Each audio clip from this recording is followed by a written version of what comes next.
अस्सलामुअलैकुम दोस्तों, आज मैं आपके लिए लाई हूँ कुछ ऐसे बॉडी पार्ट्स जो आप हर रोज़ इस्तेमाल करते हैं। वो आपके बहुत अहम जिस्म के हिस्से होते हैं।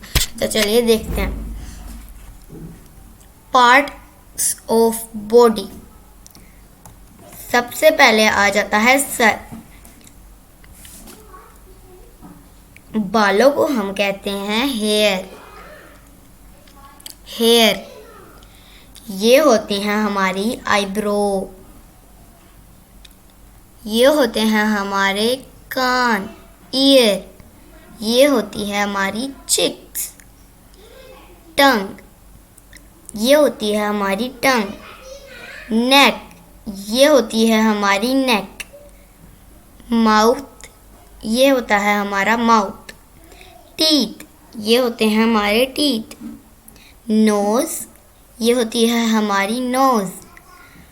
आई, ये है हमारी आई। फोरहेड, ये है हमारा फोरहेड। हेड, ये है हमारा हेड।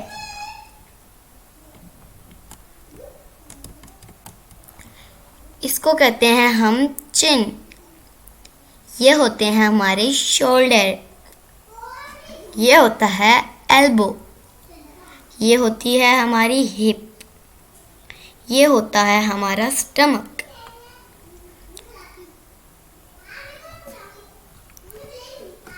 ये होता है हमारा थाई।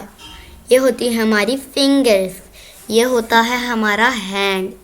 ये होता है हमारा आर्म। ये होता है हमारा चेस्ट। ये होता है हमारा चिन।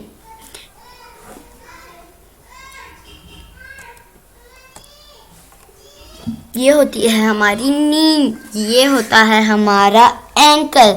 ये होता है हमारा टो। ये होता है हमारे फीट। ये होते हैं हमारी लेग। ये होती है हमारी फिंगर्स। अगर आपको मेरी वीडियोस अच्छी लगती हैं तो जल्दी से चैनल को सब्सक्राइब और वीडियो को लाइक करना ना भूलें। मिलती हूँ नेक्स्ट वीडियो में, तब तक के लिए अल्लाह हाफिज़।